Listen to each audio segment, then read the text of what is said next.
The transport vessel Renaissance Drift was no longer a ship. It was a barely floating grave marker. Its hull was torn open in 3 places. Half its systems were offline. Fires had scorched entire decks, and the lights inside flickered between emergency red and blackout. Once a civilian evacuation carrier assigned to relocate colonists from the Taraxafor region, it had been caught in the initial blast wave of the Krell offensive.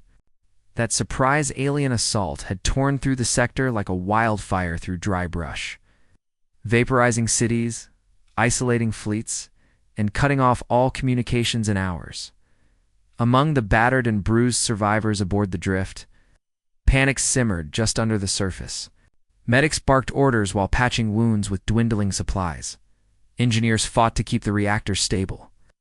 The ship's bridge was a frenzy of failing systems and desperate plans.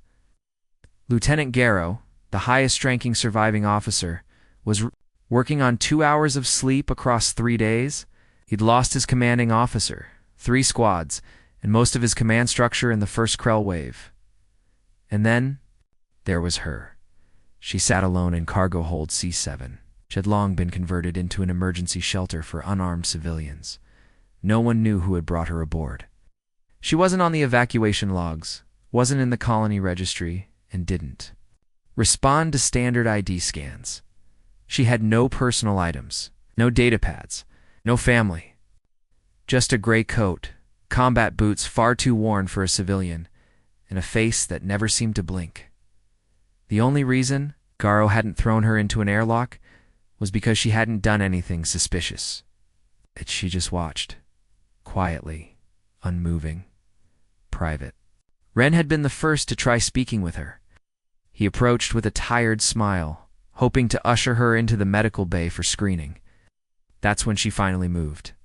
She looked up, locked eyes with him, and spoke in a flat, clinical voice. "You're evacuating the wrong people." Ren hesitated, confused. Then he noticed her eyes cold, sharp, calculating.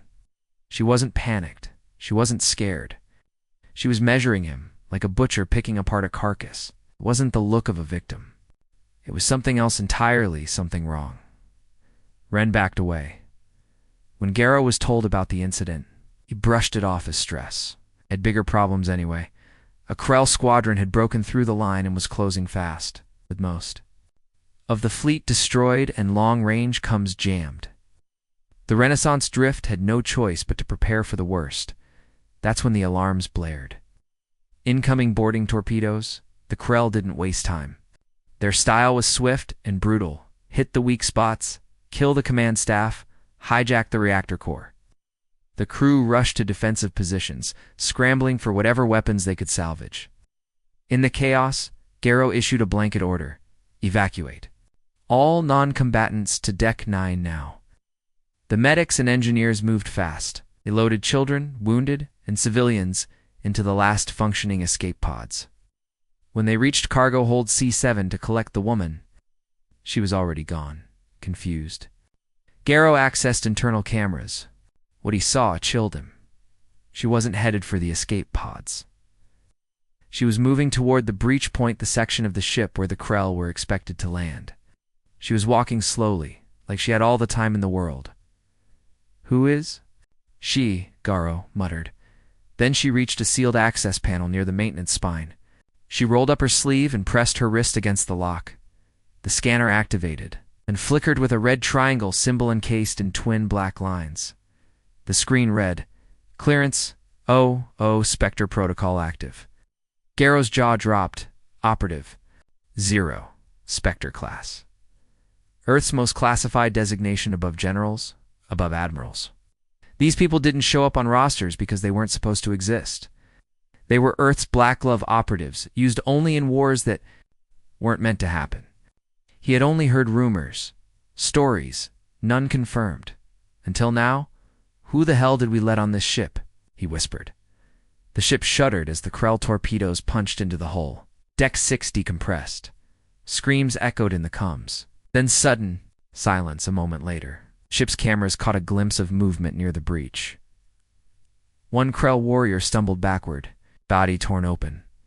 Behind him, the woman emerged from the shadows, a long, dark blade in hand. No armor, no exosuit. It just calm, deadly intent. The crew thought she was a civilian. They were wrong. The plasma lights flickered as the Renaissance drift rocked from another internal detonation. Debris scattered across corridors. Smoke choked ventilation shafts. Medics screamed for help. The Krell were inside the ship, now heavy, clawed bipeds, with exoskeletal armor, laser blasters, and no mercy. Oh, but in Section 6A, where the main breach had occurred, they weren't encountering the usual desperate resistance. They were encountering her. She moved like a shadow. No sound, no panic. Just fluid, precise violence. The first Krell squad, 6 strong, had barely finished dispersing from the breach when they were hit. One was bisected at the waist before it could aim. Another took a blade through its jaw. Weapon punching through armor like it was soft cloth. The others didn't even see her, just flashes of movement and cold silence. In under 2 minutes, the entire squad was gone. The woman vanished again into the smoke before backup arrived. Meanwhile, Lieutenant Garrow was still processing what the ship's scanners had shown him, a red and black triangle mark on her wrist, glowing faintly with biometric light. Oh, operative. 0. Earth Special Warfare, Spectre class. It was supposed to be just a myth, a whisper passed between veterans. Garrow had heard rumors of a clandestine group within Earth's deepest defense layer. Not soldiers, not spies. Weapons. Human beings trained from birth, enhanced through cybernetic, genetic, and psychological means, then erased from history. No files, no command structures. No backup. They weren't deployed for battles. They were deployed to end them. And somehow, one had been aboard the Renaissance drift. Hidden in plain sight under the label of civilian evacuee, Garrow called up a ship-wide feed. Lock down Deck 6. All personnel, reroute 2 defensive stations. She's in control now, sir, asked Sergeant Vale Overcomes, confusion evident in his voice. You'll know her when you see her, Garrow said grimly, but don't interfere. He then watched in real time as Deck 6's tactical readout went dark. Krell life signatures blinking out one after another. With eerie precision, elsewhere, deeper in the corridor networks, she moved without hesitation. Every step calculated. Every wall, every panel, a potential weapon or shield. The knife she carried wasn't standard issue, it was curved, black-bladed, coated with anti-armor vibro channels. It hummed faintly in her grip, responding to her biosignature. But even more lethal than the blade was her mind. She was reading their tactics. Krell soldiers moved in predictable formations, relying on swarm tactics and brute force. But their command relay system had a vulnerability each. Squad's actions were tied to a centralized hive mind node that interpreted and coordinated field activity. Disrupting that node could scramble entire battle groups. She found the first node. Transmitter and event shaft behind Bulkhead 2 to be. She planted a Spica virus-coded data shard into its output stream. Within seconds, the Krell began hesitating. Their rhythm broke. Some began moving in loops. Others started turning on each other. Chaos was her ally. Meanwhile, Garrow was observing the tactical map with disbelief. Is she jamming their network? She's not jamming it, said A. The voice behind him, an older engineer who had been watching quietly. She's rewriting it. Garrow blinked. How is that even she's one of the ghosts? They don't just kill. They dismantle empires. The lieutenant didn't argue. Not anymore. Down in the cargo bay, Krell, reinforcements breached. Another entrance, heavily armored brutes, elite troopers with autocannons and thick-plated backs. One of them raised its weapon, then suddenly stopped. It had caught a glimpse of something on the wall, a symbol, scorched into the metal with some kind of laser. The triangle. The mark. The Krell hesitated. That mark was known even to them. Not by name, not by understanding, but by experience. It had been seen on ships that vanished, on war fronts that collapsed without explanation. Krell war minds had recorded it under one designation. Human cataclysm pattern. Red-black symbol. Ow. Woman struck. She appeared behind the lead brute, leaped 3 meters without a sound. drove her blade through its helmet, and rode the falling corpse to the ground. She was already moving before it hit the floor, dodging energy bolts, slicing tendons, disabling weapons. For more dead, 2 fled, not because they were ordered to, but because they feared her. By the time Garrow's soldiers arrived at the scene, the floor was slick with green blood. The woman stood alone, her breathing even, her blade dripping. She turned to Garrow, who had arrived behind his troops. "I need access to your uplink," she said calmly. "They'll bring a fleet now. I already knew this was going to happen," Garrow said quietly. "I knew it was possible," she replied. "And Earth doesn't wait to be destroyed before responding." She was never a civilian. She had been the response all along. The Renaissance drift had no right to still be in orbit. It was a half-dead shell, a crippled freighter barely held together by emergency welds and prayer. But to her, the nameless operative known only by the O.O. Marquette was enough. "Lieutenant." Garrow watched in silence as she bypassed the mainframe's authentication protocols with a biometric pulse from her wrist. Firewalls folded away. Red warning messages blinked and then vanished. Systems that hadn't functioned in days suddenly hummed with activity. She wasn't fixing the ship, she was repurposing it. "Are you planning to fly this wreck?" Garrow asked. "No," she said, eyes never leaving the console. "I'm turning it into a weapon." The ship's AI core was barely functional, but she didn't need its full capacity, just its long-range signal emitter, subspace transponder, and internal security grid. In minutes, she had rewritten the ship's logic protocols. Surveillance relays redirected power toward listening systems. Manual bulkheads locked down, rerouted to isolate critical zones. Every remaining ounce of the ship's dying strength was being channeled into deception. Garrow realized what she was doing. She was baiting the Krell. She didn't wait for backup. She didn't try to flee. She wanted the enemy to come to her too. Bring more troops, more ships, more of their war machine, because she was no longer thinking in terms of survival. She was building a trap, with access to the neural core. She did more than control the ship. She tapped into the local subspace bands and began broadcasting coded bursts of corrupted data, high-frequency interference, interwoven with false distress signals and encrypted Earthfleet codes. These signals, laced with embedded viral commands, reached the nearest Krell ships, still circling Terek Sofor, and they listened. The Krell, for all their warlike instincts, operated on coordination. Every decision passed through centralized hive intelligence. Their squad-level autonomy was weak, meaning when their data streams became infected with Earthfleet mimicry. Their entire battle logic began to shift. The result? Disorientation. Some Krell units began triangulating on phantom coordinates that didn't exist. Others received false command sequences instructing them to regroup in kill zones she'd pre-selected. Even their encrypted HiveNet was starting to unravel as her viruses whispered. "Chaos into the very network they depended on. Command override injected," murmured, watching the ripple spread through the alien digital web. "Their minds are now compromised."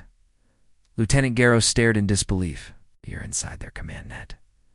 "I'm not inside," she said. "I'm rewriting it." Elsewhere on Krell ships orbiting Taraxo 4, war commanders began noticing strange behavior among their troops, unscheduled movement, conflicting orders, elite squads withdrawing with no cause. Targets misidentified. Their usual logic broke, and with their logic went their advantage. Inside the drift, her next move was just as precise. She mapped every corridor the Krell would use for boarding. Then she rigged each one with remote-triggered plasma charges repurposed from engine relays and capacitor banks. It wasn't just about killing Krell, it was about psychological warfare. She disabled their squad leaders first, then their eye sensors, drones, trackers, then their ears, communications, beacons, beeps of recognition. And when they started to panic, she began broadcasting sounds, not voices, not words, but ancient Earth war chants, throat-sung Siberian rhythms, Zulu war cries, Norse berserker howls layered in reverb and distortion. Signals of death, thousands of years old, played on loop in their channels. The Krell heard ghosts they didn't understand, from a culture they thought primitive. Their squads reported back, "The humans are many. They are using forbidden tech. There is something in the walls. We cannot see it. We cannot shoot it." She was now everywhere and nowhere. And the Krell, for the first time, hesitated. Even the hive thought pulsed with alarm. Back on the command deck, Garrow stared at the blinking screen, showing the drift's proximity alarms. 3 more Krell warships had just dropped from orbit. "Took the bait," he whispered. "Good," she replied, standing from the console. "Now we burn them." She turned toward the ship's internal power coupling, a final override switch that could redirect all remaining energy to one massive burst, a coordinated EMP arc powerful enough to fry anything within 10 kilometers. It would blind the entire fleet. "But we'll be flying blind too," Garrow warned. "No," she said. "They will. We'll already be inside their systems." He didn't fully understand how she knew where their weak points were, or how she was staying a step ahead of an enemy fleet. But he understood one thing clearly. She wasn't operating with the tools of war. She was the tool of war, an instrument. Earth had never advertised, a response the galaxy had never seen coming. She walked from the deck into the dark. Silent halls of the ship, once more blade in hand, whispering to the walls. She was no longer hiding from the Krell. She was inside their mind. The Krell fleet arrived like an eclipse. 3 warships in tight formation dropped from orbit, shadowing the ruined hulk of the Renaissance drift, bristling with weapons and dripping with alien menace. They closed in with confidence.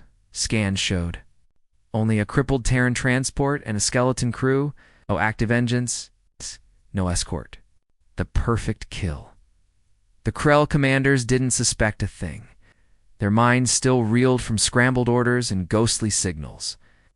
What little cohesion remained in their network was clouded with confusion, fear, and something far worse, doubt and... Still, the woman moved through the ship, unhurried. She had disabled life support in most decks to reroute energy to the subspace cloaking array. She had collapsed passageways, sealed off magnetic bulkheads, and wired dead corridors with plasma mines. Every inch of the drift was no longer a transport vessel. It was a trap layered with deception and doom. Lieutenant Garrow stood in the command deck, watching her work as if she were orchestrating a symphony only she could hear. "You planned all this?" he said, not as a question, but a realization. "No plan survives contact with the enemy," she replied. "But preparation outlives." Panic, Garrow looked at her, finally daring to ask the question that had haunted him since she revealed herself. "What are you?"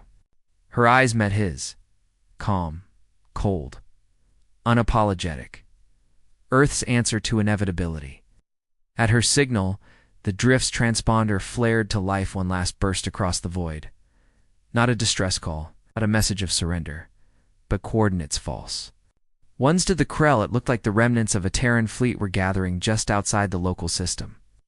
Their war algorithms recalculated instantly: pursue, isolate, annihilate. 2 of the Krell warships broke formation, preparing for a short-range jump to intercept. That's when the woman triggered the pulse. With one press of her hand, every capacitor, fusion coil, and rerouted conduit aboard the Renaissance drift surged.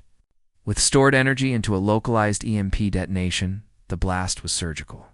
It didn't destroy the Krell ships outright, it blinded them, scrambled their sensors, jammed their tracking arrays, cut power to their weapons.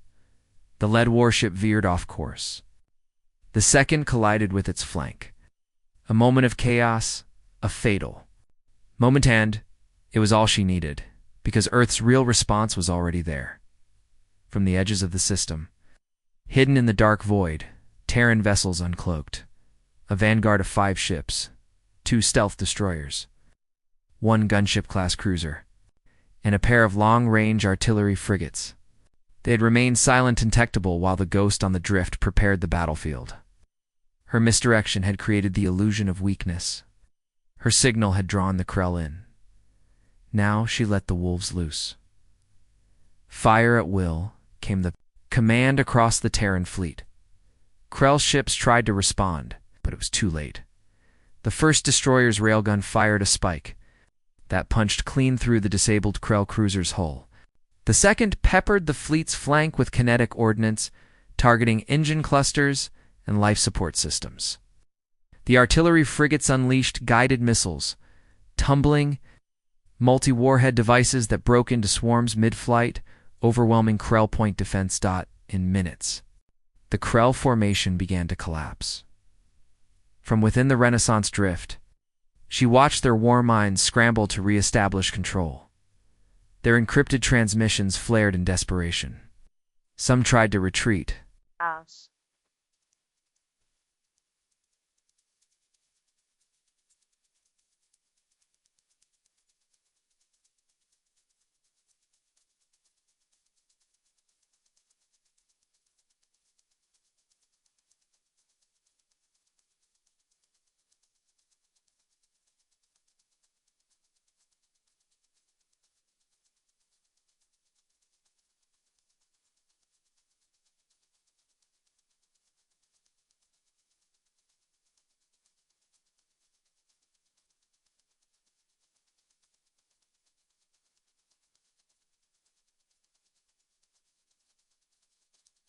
At that, she was already inside their system. With a final uplink through the corrupted Hive relay, she injected one last command: execute failsafe protocol. The command didn't make sense to the Krell processors, but they obeyed because that's what Hive logic did. Suddenly, 3 of their own ships began venting atmosphere. Security systems locked, doors sealed, life support failed. Krell had just activated their own self-destruct sequences. Lieutenant Garrow watched the battlefield from the viewport, stunned. What had started as a desperate evacuation was ending in total, terrifying victory. All enemy ships, down, whispered a tech. Confirmed, said another. Fleet command signals positive. Reinforcements arriving. Krell presence. Neutralized. Turned to find the woman. She stood quietly at the far end of the room, watching the stars return through the viewport. Her blade was sheathed. Her posture was relaxed, as if it had never happened. He stepped toward her. You just turned a dead ship into a victory. No, she said quietly. I turned their pride into a coffin. He stared at her, shaken. Why didn't we know someone like you existed? She looked at him, her expression unreadable. Because you're not supposed to. Back on Krell command networks, the Terran symbol began to appear again, corrupted into static feeds, etched into scorched holes, echoed in wreckage across the sector. The war was over, at least on this front. The Krell fleet that had darkened the skies of Taraxafor was gone. Burned wreckage spun in low orbit, venting gas and debris into space like metal tombstones. Their once perfect formation was shattered. Their ships either obliterated by Earth's stealth strike, or, more disturbingly, turned against themselves. Entire crews lost control, systems overrun from within. No one in the Galactic Concord had ever seen the Krell suffer a defeat this complete, this deliberate. The Renaissance drift, now motionless and silent, hung like a ghost in the stars, its energy drained, its structure gutted. But within its broken spine, the ship still held the echoes of something terrifying. Something that had changed the battle not with force of numbers, but with the surgical, terrifying precision of one human weapon. She sat alone in the ship's observation deck now, arms folded over her knees, staring into the endless black. Her coat was torn, her boots soaked in green Krell blood. Her blade rested beside her, clean now, wiped down and placed carefully at arm's length like a trusted companion. She hadn't spoken since the final command was sent. The only sign of life from her came when she reached up and peeled back the cuff of her sleeve, revealing the fading black handred. Triangle burned into her skin. Operative 000, Ghost Protocol. She stared at it a moment longer, then shut her eyes. Behind her, footsteps approached. It was Lieutenant Garono, patched up and still in disbelief. The medics had tried to remove her for treatment, but she'd refused. She wasn't injured, at least not in any visible way. He sat across from her without a word for a long moment. Then, Finally, he asked the question that had haunted him since the moment she killed the first Krell in silence. Why you?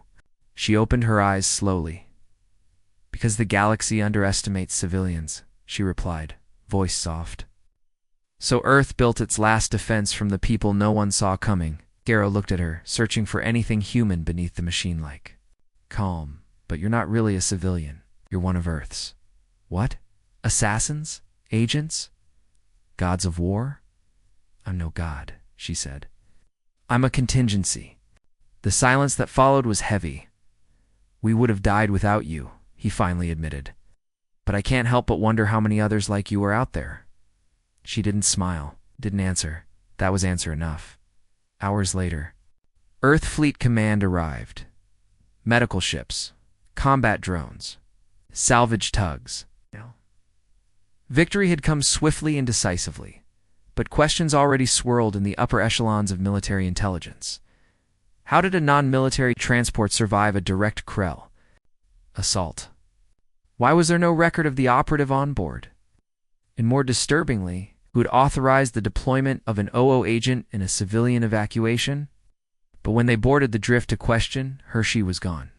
No trace, no signature, no name.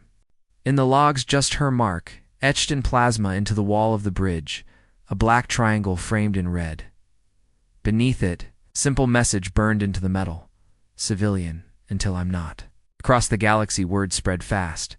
The Krell War Council, broken and confused, issued no official statement. Their HiveNet had logged the loss under a new designation, Event Sigma Zero. Internal debate raged over how one human could bypass, disrupt, and collapse entire fleets with a civilian ship. The term ghost returned to their records upgraded. From myth to credible threat, other alien species paid attention to. Humanity had always been considered tenacious, unpredictable, and stubborn. But now, they were something else. Strategic, patient, prepared. They had agents who didn't show up on scans, weapons that didn't look like weapons. And now one of those weapons had sent a message. We don't need armies. One of us is enough. On Earth, those who knew remained silent. The O0 program had been decommissioned years ago, at least on paper. But black projects had a way of surviving, especially when the galaxy got louder and more dangerous. These operatives had no homes. Medals, no names. But when humanity's back was against the wall, they walked forward, unseen, unthanked, unstoppable, somewhere on a remote Terran station, deep within a bunker even Earthfleet didn't access. A new file opened. A face appeared on screen hers. Underneath it, only a code name. Civilian. Exception. Ghost Unit 03 status, returned, cleared, awaiting redeployment, and a final note.